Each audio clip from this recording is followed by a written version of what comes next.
Assalamualaikum warahmatullahi wabarakatuh.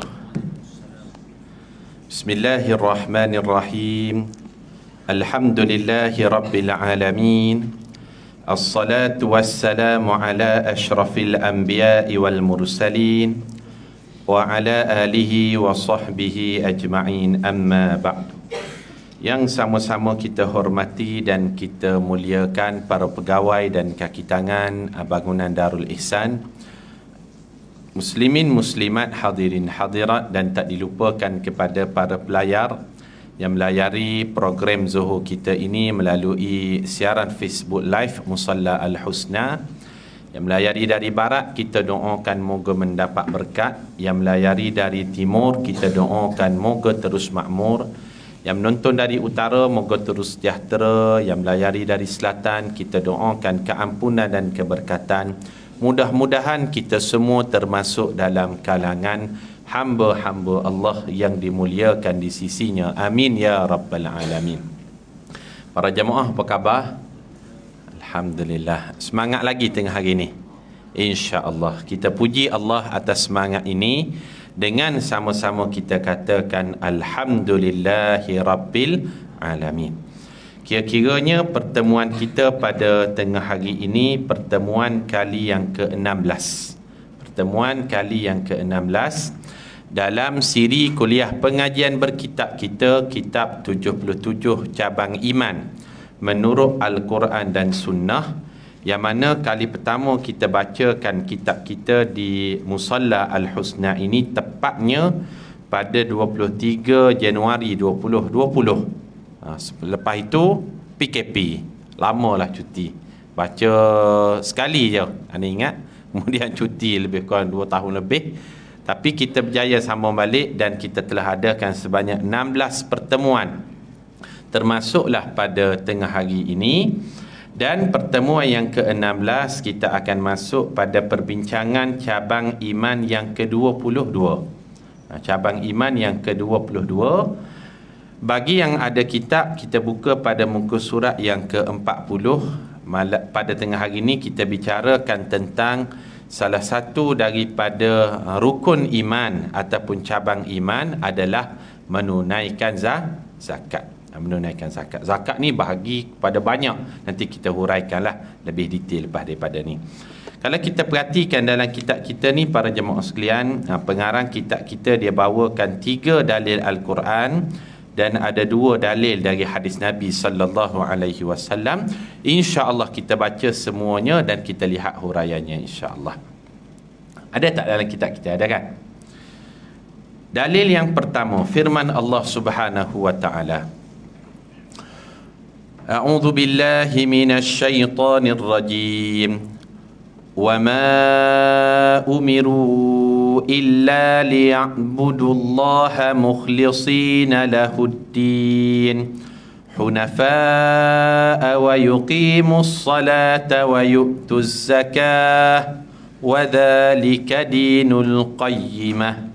Surah Al-Bayyinah ayat yang kelima. Maksudnya, padahal mereka, iaitu orang yang beriman, tidak diperintahkan melainkan supaya menyembah Allah dengan mengikhlaskan ibadah kepadanya. Kita garis bawahkan perkataan mengikhlaskan ibadah kepadanya, kerana syarat penerimaan ibadah di sisi Allah mestilah ikhlas. Lagi tetap teguh di atas tauhid. Maknanya selain daripada ikhlas, mestilah akidahnya akidah yang benar, barulah Allah terima ibadat tersebut. Kalau ibadat itu dilakukan oleh orang yang tak beriman kepada Allah, walaupun dia kata dia ikhlas, tapi tetap tidak diterima oleh Allah. 2 syarat penerimaan ibadah. Yang pertama ikhlas, yang kedua akidahnya mesti benar. Kemudian setelah itu Allah sebut lagi supaya mereka mendirikan wa yuqimus salah, mendirikan salat, wa yu'tuz zakah, dan menunaikan zakat. Demikian itulah agama yang benar. Kalau kita perhatikan dalam Al-Quran, seringkali Allah gandingkan salat ni dengan zakat. Kalau salat dia mewakili ibadah berkaitan dengan hubungan hamba dengan Allah. Kalau zakat, dia mewakili ibadah berkaitan hamba dengan manusia. Faham tuan-tuan? Dia ibadat ni, dia ada dua yang besar. Dia ada dua yang besar. Yang pertama, ibadat badan. Ibadat badan. Ibadat badan ni apa dia, ustaz? Solat kita sekejap lagi, Allahu Akbar, badan bergerak, betul tak? Kemudian apa lagi? Subhanallah, walhamdulillah, wala ilaha illa, tasbih, tahmid, ibadat badan. Kita belajar cari ilmu, itu ibadat badan, betul tak? Tapi ada satu lagi aspek ibadah, dia panggil ibadah dalam bentuk harta. Ibadah bentuk harta. Apa ibadah dalam bentuk harta ni? Salah satunya zakat. Apa lagi? Sedekah. Apa lagi? Infak. Apa beza sedekah dengan infak? Kalau sedekah tidak semestinya melibatkan harta. Faham tuan-tuan? Kalau infak ni mesti melibatkan harta. Kalau sedekah ni senyum pun sedekah, betul tak? Ataupun buat baik pada orang pun sedekah, tolong orang pun sedekah. Jadi kalau infak ni mesti melibatkan harta. Kalau sedekah ni dia lebih luas lah. Tak melibatkan harta, tak semestinya itu adalah tidak sedekah. Apa lagi melibatkan ibadah harta? Ibadah korban, itu ibadah harta. Ibadah haji, itu ibadah harta. Wasiat, itu ibadah harta. Apa lagi? Hibah. Hibah itu ibadah harta. Maka pembahagian ibadah ni yang besarnya dibahagikan kepada dua. Yang pertama, ibadah badan. Kalau dalam ayat ni diwakili oleh solat lah. Wa yuqimus salah. Dan satu lagi ibadah dalam bentuk harta, diwakili oleh zakat, kerana ia adalah ibadat harta yang wajib. Selain itu, ia sunat. Faham tak? Wasiat, korban, itu sunat. Sedekah, itu sunat. Wakaf itu sunat. Maka yang wajibnya diwakili oleh satu saja, iaitu ibadat zakat. Zakat ni jelas tuan-tuan, huraian dia. Kemudian yang kita nak fokuskan cabang iman yang ke-22 ni, yang kita nak belajar pada tengah hari ni tentang zakat. Zakat ni para ulama bahagikan kepada dua pula. Yang pertama, zakat fitrah. Zakat fitrah. Yang kedua, zakat harta. Zakat fitrah tu yang kita bayar pada bulan Ramadan tu lah. Yang RM7 dia ada negeri RM5, ada negeri RM10. Dia tak sama. Sebab urusan agama ni dia state matter, urusan negeri. Negeri yang menentukan berapa ringgit berdasarkan kepada maslahat tertentulah, ada pertimbangan dia. Kalau Selangor 7, 14, 21 sama dengan KL. Kalau Terengganu dia mulakan dengan 8, 10, 14. Dia tak sama. Sama juga macam mas kahwin, tak sama. Sebab urusan agama ni state matter, urusan negeri. Penentuan dia berdasarkan negeri. Sebab tu dalam bab agama ni payah kita nak tentukan, kita nak selaraskan, payah. Sebab agama dia berada di bawah kuasa negeri. Melainkan dua je yang boleh kita selaraskan: permulaan puasa dan permulaan hari raya. Dulu tak selaras tuan-tuan. Kalau tuan-tuan ingat tahun 1976,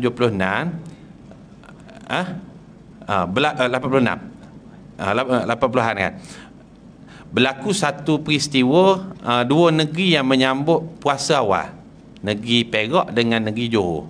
Perak dengan Johor. Lepas daripada tu diputuskan mesti selaras. Sebab apa? Sebab puasa ni dia merupakan raja kepada segala bulan, maka kita kena selaras supaya tidak timbul masalah. Jadi zakat ni terbahagi kepada dua tadi. Zakat fitrah yang ni kita biasa fahamlah. Satu lagi zakat harta. Zakat harta ni lah dipecahkan beberapa perkara pula.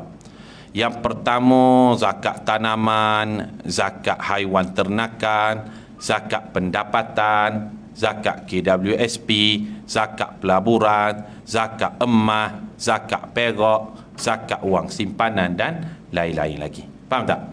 Kita pecah dua dah tadi. Zakat dibahagikan kepada dua. Satu, zakat fitrah. Ini kita tak bincang lah sebab kita dah faham dah. Yang satu lagi, zakat harta. Zakat harta ni biasanya kalau kita fokuskan, Yang pertama kita fokuskan pada bab zakat simpanan. Zakat simpanan. Kita tulis sikit dalam nota kita. Di Selangor, Majlis Agama Islam telah menetapkan nisab bagi zakat simpanan untuk tahun 2023 sebanyak RM21,432. Ini ditetapkan pada tahun ni. RM21,432. Dengan kata lain, mana-mana tuan-tuan yang ada simpanan RM21,432 dan ke atas, cukup haulnya 1 tahun Qamariyah, maka dikenakan kadar zakatnya 2.5% ataupun mengikut pecahannya 1/40. Faham tuan-tuan? 1/40 ni contohnya kita ada simpanan RM40,000, cukup 1 tahun Qamariyah. 1/40 maknanya 1,000 daripada 40,000 itu kita keluarkan dalam bentuk zakat. Faham tak? Dia, kalau kita perhatikan trend dia nisab setiap tahun ni di Selangor terutamanya dia meningkat setiap tahun. Dan di mana-mana negeri pun dia meningkat setiap tahun dari sudut nisab dia. Sebab apa? Sebab ditentukan kadar nisab ini berdasarkan kepada harga emas masa. Harga emas masa. Harga emas masa iaitu 85 gram. 85 gram. Sebab itu kalau kita tengok setiap tahun di Selangor meningkat. Contoh, pada tahun 2019, ini sebelum PKP, kadar nisab di Selangor bersamaan dengan 85 gram emas hanyalah RM13,950 saja. RM13,950. Sekarang ni berapa ribu tadi tersebut? RM21,432. Maknanya berkali-kali ganda naik. Kenapa harga emas naik? Sebab bila berlaku PKP dulu kan, orang tukar harta dia kepada bentuk aset emas. Bila permintaan tinggi menyebabkan harga emas melonjak, itulah menyebabkan kadar nisab zakat juga naik. Tahun 2020 kadar nisab di Selangor 16,690. Naik dah 16,690. PKP masa tu kan 2020. 2021 kadar nisab di Selangor naik lagi 19,610. Berapa? 19,610. Ini angka ni angka rasmi ni, angka rasmi, data rasmi yang dikeluarkan oleh Majlis Agama Islam Selangor. Manakala tahun 2022 naik lagi kadar nisab dia 19,973 dan tahun 2023 21,432. Dan tahun depan mungkin naik lagi sebab harga emas tahun ni naik, harga emas naik. Jadi tuan-tuan yang ada simpanan RM21,432 pada tahun ini, cukup haul 1 tahun Qamariyah, wajib dia keluarkan 1/40 ataupun kadar peratusnya 2.5%. Faham tak? Ini kita bagi dari sudut angka lah. Barang kemas Ustaz, barang kemas pula sekiranya ulama membezakan, menurut mazhab Syafi'i dia bezakan antara zakat emas itu dia bahagikan kepada dua.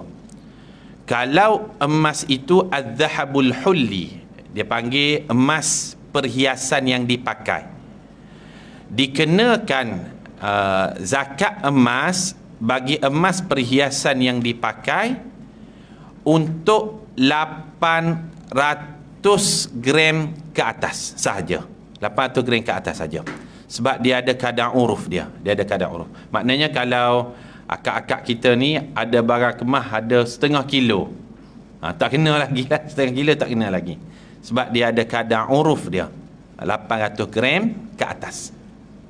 Dia ada kadar uruf dia. Tapi kalau emas yang kita ada tu, emas bukan perhiasan, maknanya emas jongkong, bar lah, ataupun apa-apa, 85 gram ke atas sudah dikenakan zakat emas 2.5%. Faham tuan-tuan? Dia ulama bezakan antara emas jongkong, emas yang tak dipakai ni, ataupun emas az-zahabul hulli, emas perhiasan yang dipakai. Kalau emas perhiasan yang dipakai, tak kira lah subang ke, gelang kaki ke, timbang 800 gram. 800 gram. Kena zakat tak? Belum lagi. 801 kena dah. Kena 801 ke 1 gram tu bermula daripada angka 1 gram tadi. Faham tak? Ini pengecualian yang khusus bagi kaum wanita, diberikan bagi az-zahabul hulli, zakat emas perhiasan, kadar uruf dia 800 gram dikecualikan. Kecuali kalau seseorang itu menetap di Kelantan, kadar urufnya tak ada. Dia tak ada. Selagi mana emas tu dipakai, sekilo ke 2 kilo ke, dia tak dikenakan zakat emas tadi. Faham tuan-tuan? Kenapa berlaku demikian, Ustaz? Sebab dia, agama ni berada di bawah state matter. State matter. Negeri masing-masing yang putuskan. Tak boleh kita nak bersoal, kenapa begitu? Kenapa begini? Negeri dia ada kuasa berdasarkan fatwa negeri masing-masing. Faham tuan-tuan? Mas kahwin antara negeri tak sama. Kalau Selangor 300, betul tak? Saya PPNCR di Kuala Lumpur, penolong pendaftar nikah cerai rujuk di Kuala Lumpur. Di wilayah orang nak nikah RM80 ya ditetapkan. Tapi di Selangor kalau 80 tak terima, tak boleh. 300. Kalau di Perak dia 101. Betul tak? Dia ada angka 1 belakang. Kalau di Johor RM22.50. Tak boleh kita nak bertikai. Kelantan tak ada. Kelantan, Perlis, Terengganu tak ada, tidak ditetapkan berapa mas kahwin. Sebab Rasulullah SAW tak tetapkan. Rasulullah hanya sebut secara umum aisarahunna ma'unatan. Sebaik-baik yang nak dinikah, wanita yang nak dinikahkan itu mas kahwin yang paling mudah, bukan paling murah. Kalau paling murah tu sale lah. Tapi Rasulullah sebut paling mudah. Bila paling mudah itulah berdasarkan dalil yang umum, fatwa negeri masing-masing yang menetapkan. Kalau Selangor paling mudahnya tak boleh kurang daripada 300, mesti 300 dan ke atas. Jadi kalau kita tanya kenapa begitu beza antara fatwa negeri dengan negeri ni, sebab kita dah jelaskan awal tadi, agama dia berada di bawah senarai bidang kuasa negeri. Jelas Ini kita kena jelaskan kita supaya tak timbul soalan. Macam juga waktu solat kan. Waktu solat, kalau sempadan antara Kelantan dengan Terengganu, Pasir Putih dengan Besut, tak sama. Walaupun depan tu Besut, depan sini Pasir Putih. Sana boleh jadi dah buka puasa dah, sini belum lagi. Sebab apa? Dia berada di bawah negeri masing-masing yang menentukan. Begitu juga antara sepadan Endau Romping kan, Johor dengan Pahang, Romping Pahang kan. Ada satu kampung hujung tu sepadan dia ada Tanjung Gemuk. Beza buka puasa pada tahun lepas 3 minit. Dibezakan dengan jambatan. Satu jambatan je. Jambatan kita boleh seberang je. Tapi kat sana dah buka puasa dah. Kat sini belum lagi. Sebab apa? Penetapan waktu tu berdasarkan kepada negeri. Faham tuan-tuan? Begitu juga dengan zakat tadi. Takut tuan-tuan tanya, Ustaz, kenapa Kelantan tak ada uruf? Selangor ada uruf 800. Ada negeri yang tak meletakkan uruf langsung. Contohnya negeri Perlis. 85 je, jalan je, kena bayar je. Pening, tak ada juga. Sebab ini berada di bawah kuasa negeri masing-masing. Ini kita kena jelaskan. Seterusnya dalil yang kedua. Allah Subhanahu wa taala berfirman. Jelas tuan-tuan, dalil yang pertama tadi kita huraikan bab zakat. Dalil yang kedua muka surat 40, Allah Subhanahu wa taala berfirman, والذين يكنزون الذهب والفضة ولا ينفقونها في سبيل الله فبشرهم بعذاب أليم يوم يحمى عليها في نار جهنم فتكوى بها جباههم وجنوبهم وظهورهم هذا ما كنزتم لأنفسكم فذوقوا ما كنتم تكنزون. Surah At-Taubah ayat 34 hingga 35. Ayat ni kita buat sikit catatan. Ayat tentang ancaman orang yang tak mengeluarkan zakat. Apa maksud dia? Allah Subhanahu wa taala berfirman, ingatlah wahai orang yang menyimpan emas dan perak serta tidak membelanjakannya pada jalan Allah. Tidak membelanjakannya pada jalan Allah tu kita tulis dalam kurungan tidak bayar tak bayar zakat. Orang yang ada emas, orang yang ada perak, kalau emas tadi 85 gram. Kalau perak berapa gram? Siapa boleh jawab? Boleh jawab, kita bagi hadiah tengah hari ni. Berapakah kadar nisab perak? Kadar nisab perak kita tulis 595 gram. 595 gram. Orang yang ada emas dan perak dan dia tak bayar zakat, kata Allah, maka khabarkan kepada mereka azab seksa yang tidak terperi sakitnya. Macam mana diseksanya di hari akhirat kelak? Iaitu pada hari dibakar emas dan perak itu di dalam neraka Jahannam, lalu diselar di dahi mereka. Kita garis bawahkan perkataan yang pertama, dahi.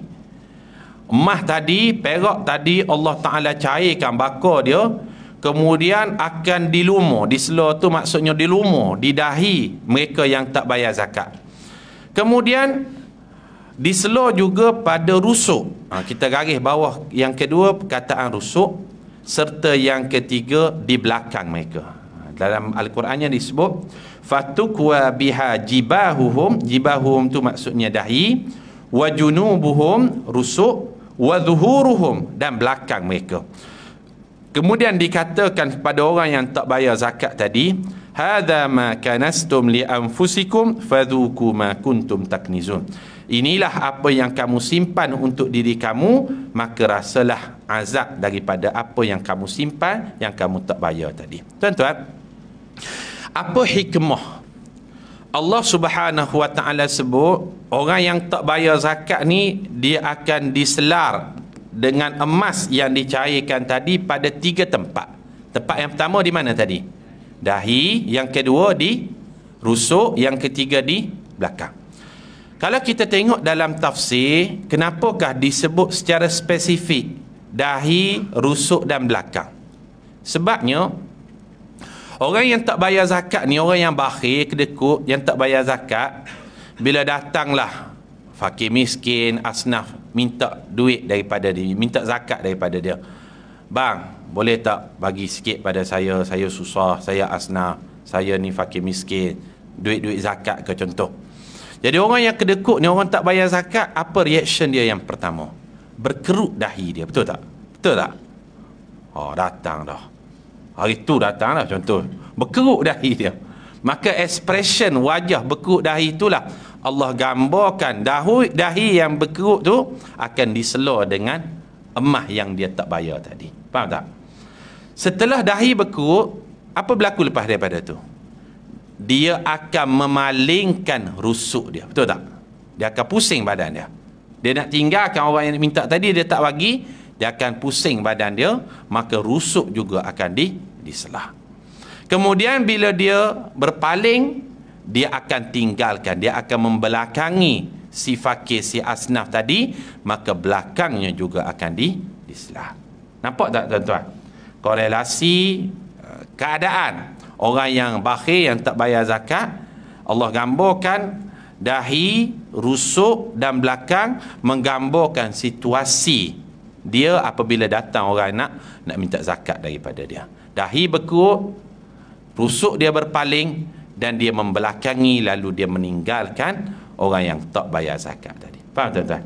Itu 3 keadaan ataupun 3 anggota yang disebut jelas di dalam Al-Quran. Fatuqwa biha jibahuhum wa junubuhum wa zuhuruhum. Dalil yang ketiga, Allah Subhanahu wa taala berfirman muka surat 41, masih dalam bab ancaman kepada orang yang tak mengeluarkan zakat. وَلَا يَحْسَبَنَّ الَّذِينَ يَبْخَلُونَ بِمَا آتَاهُمُ اللَّهُ مِنْ فَضْلِهِ هُوَ خَيْرًا لَهُمْ بَلْ هُوَ شَرٌّ لَهُمْ سَيُطَوَّقُونَ مَا بَخِلُوا بِهِ يَوْمَ الْقِيَامَةِ. Surah Ali Imran ayat 180.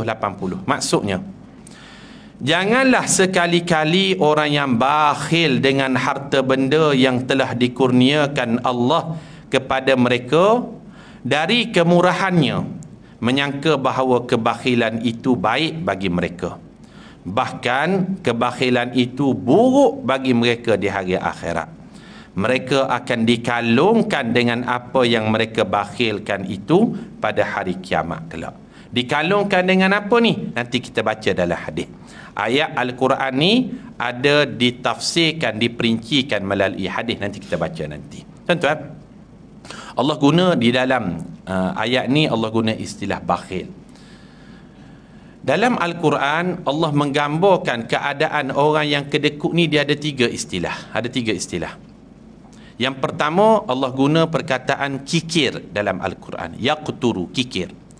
Walladzina idza anfaqu lam yusrifu wa lam yaqturu, kikir. Yang kedua, Allah gambarkan perkataan kedekut dalam Al-Quran dengan istilah bakhil. Bakhil. Yang ketiga, Allah gambarkan perkataan kedekut dalam Al-Quran dengan istilah syuh. Syuh. Wa man yuqa syuhha nafsih. Sesiapa yang terselamat daripada sikap syuh. Kikir, bakhil, syuh. Apa beza dia? Kalau kikir, ini kedekut tahap biasa saja. Kedekut tahap biasa. Maknanya, dia dengan diri dia, dengan family dia, dia tak kedekut. Tapi dengan orang lain dia kedekut. Ada orang macam tu kan? Duit dia ni tak jatuh lah, nak belanja orang lain memang tak ada lah. Ini yang pertama, disebut kikir. Yang kedua, bakhil. Bakhil ni macam mana? Bakhil ni dia kedekut dengan orang yang wajib dia nafkahi. Dengan anak isteri dia pun dia berkira. Dengan orang lain tu dia kedekut dah lah. Tapi kadang-kadang dengan orang yang wajib dia nafkahi, dia kedekut juga. Yang ketiga, syuh. Dia bukan setakat kedekut dengan orang yang wajib dia nafkahi, tapi dengan diri dia sendiri pun dia kedekut. Ini syuh. Faham tuan-tuan? Dia 3. Dalam hadis Rasul sebut thalathun muhlikatun, ada 3 perkara yang akan membinasakan. Salah satunya syuhun muta'un, orang yang kedekut, bukan setakat kedekut dengan orang lain, tapi dengan diri sendiri pun dia kedekut. Tak merasa Tom Yam kalau hari gaji pun contohnya kan. Kedekut sangat ni. Bukan setakat nak belanja orang lain, diri sendiri pun kedekut. Dialah ada kereta paling buruk di Shah Alam contohnya. Gaji besar, jusa pangkat dia, jutawan sektor awam, tapi nak beli untuk diri dia sendiri ini memang tak ada. Dia syuh dia panggil. Kalau bakhil, orang-orang tertentu dia kedekut, tapi ada time dia tak kedekut. Contoh kan, dalam filem Piramli buat Haji Bakhil bin Lebay kedekut kan. Tak semua keadaan dia kedekut, betul tak? Ada keadaan dia baik. Contoh dengan Cikgu Murni. Cikgu Murni nak minta duit beli mesin jahit, dia bagi. Maknanya dengan orang tertentu tu bagus jugalah. Tapi kalau syuh ni kedekut, bukan setakat dengan orang lain, tapi dengan diri sendiri pun dia kedekut. Maka dalam istilah ni Allah sebut perkataan bakhil. Bakhil. Maknanya ada part dia okey, ada part dia kedekut. Maka Allah guna perkataan bakhil tadi. Dapat tuan-tuan? 3 di dalam Al-Quran, kalau kita perhatikan 3 istilah ni Allah menggambarkan perkataan kedekut. Kemudian hadis yang seterusnya, hadis daripada Ibnu Abbas. Hadis ni cerita tentang rukun Islam lah. Ini anak tak bacalah sebab panjang. Dia menceritakan tentang 5 rukun Islam tu. Salah satunya adalah zakat. Yang anda nak fokuskannya hadis yang kedua tu. Hadis yang kedua daripada Abu Hurairah, muka surat 42, last pada tengah hari ini. Riwayat daripada Imam Bukhari daripada Abu Hurairah radhiyallahu anhu. Rasulullah sallallahu alaihi wasallam bersabda, "Man atahu Allahu malan falam yuaddi zakatahu mustila lahu maluhu yaumal qiyamah syuja'an aqra lahu zabibatani yutawwikuhu thumma ya'khudhu bilihzimatayhi ya'ni shidqaihi thumma yaqulu ana maluka ana kanzuka." Ada tak ada tu? Jumpa? Ada kan? Thumma tala hadhihi al-ayah wa la yahsabanna alladhina yabkhaluna bima atahumullahu min fadli huwa khairan lahum bal huwa syarrun lahum sayutawwakuna ma bakhilu bihi yawmal qiyamah. Ayat ni kita jumpa dah sebelum tadi kan. Ya Allah sebut orang yang tak bayar zakat ni akan dikalungkan pada hari akhirat kelak. Dikalungkan dengan apa? Ni diperincikan melalui hadis ni. Sebab tuan-tuan, kalau kita belajar tafsir, ada tafsir ayat Al-Quran, dia ditafsirkan dengan ayat Al-Quran yang lain. Ada ayat Al-Quran ditafsirkan dengan hadis Nabi. Faham tuan-tuan? Contohnya kita solat kan. Kita solat ni dalam Al-Quran tidak diperincikan bagaimana takbiratul ihramnya, rukuknya, iktidalnya, sujudnya, bagi salamnya. Maka ayat Al-Quran perintah tentang solat je. Macam mana cara mendirikan tidak diperincikan. Maka diperincikan melalui hadis. Sebab itu ada penafsiran ayat Al-Quran dengan ayat Al-Quran. Ada penafsiran ayat Al-Quran melalui hadis Nabi. Dan ada penafsiran ayat Al-Quran bi aqwalis sahabah, dengan penafsiran para sahabat. Sebab para sahabat ni dia hidup pada zaman Nabi, dia tahu ayat Al-Quran tu turun dalam konteks yang mana. Dan ada ayat Al-Quran ditafsirkan dengan bahasa Arab. Bahasa Arab. Walil mutallaqati yatarabbasna bi anfusihinna thalathata quru. Bagi perempuan-perempuan yang diceraikan itu, hendaklah mereka menahan diri selama thalathata quru, 3 kali suci.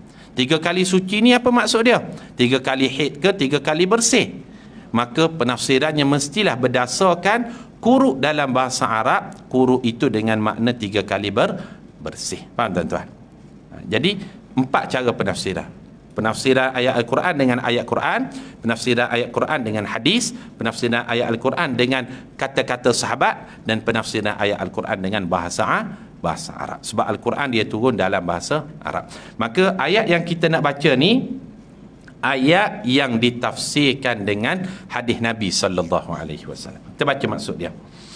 Sesiapa yang diberi harta oleh Allah namun dia tidak menunaikan zakatnya, dia ada harta cukup haul, cukup nisab, dia tak bayar zakat, harta itu akan ditukar bentuk menjadi seekor ular jantan yang berkepala botak. Maknanya ular yang dikalungkan tu maksudnya ular. Jangan pula tanya ular apa ustaz, yang ni tak tahu lah, ular sawa ke ular tedung ke tak tahu. Yang disebut dalam hadisnya ular. Dia mempunyai 2 titik hitam di atas mata sambil membelenggunya. Kemudian ular itu akan menyebut, lalu berkata, akulah hartamu dan akulah simpananmu. Ini bukan cerita hikayat 1001 malam, cerita dongeng tak ni. Ini hadis sahih riwayat Imam Bukhari. Harta yang cukup haul, cukup nisab, yang tak dikeluarkan zakat, Allah ubah dia menjadi ular yang akan membelit tuannya. Ular itu akan berkata, akulah hartamu dan akulah simpananmu. Setelah itu baginda membacakan ayat ini. Ayat mana? وَلَا يَحْسَبَنَّ الَّذِينَ يَبْخَلُونَ بِمَا آتَاهُمُ اللَّهُ مِنْ فَضْلِهِ هُوَ خَيْرًا لَهُمْ بَلْ هُوَ شَرٌّ لَهُمْ سَيُطَوَّقُونَ مَا بَخِلُوا بِهِ يَوْمَ الْقِيَامَةِ. Jangan sekali-kali orang yang bakhil dengan harta benda yang telah dikurniakan Allah kepada mereka, dari kemurahannya menyangkakan bahawa kebakhilan itu baik bagi mereka, bahkan ia adalah buruk bagi mereka di hari akhirat kelak. mereka akan dikalungkan. Kita garis bawahkan perkataan dikalungkan itu dengan maksud harta yang ditukar menjadi ular yang akan membelit orang yang tidak membayar zakat. Mereka akan dikalungkan dengan apa yang mereka bakhilkan itu pada hari kiamat kelak. Jadi tuan-tuan, kita berhenti dulu cabang iman yang ke-22. InsyaAllah pada bulan depan kita akan masuk kepada cabang iman yang ke-23. Salah satunya adalah puasa. Nanti kita huraikanlah. Ada satu pintu yang khusus kepada orang yang berpuasa dan lain-lain. Kelebihan puasa itu pada pertemuan akan datang. Assalamualaikum warahmatullahi wabarakatuh.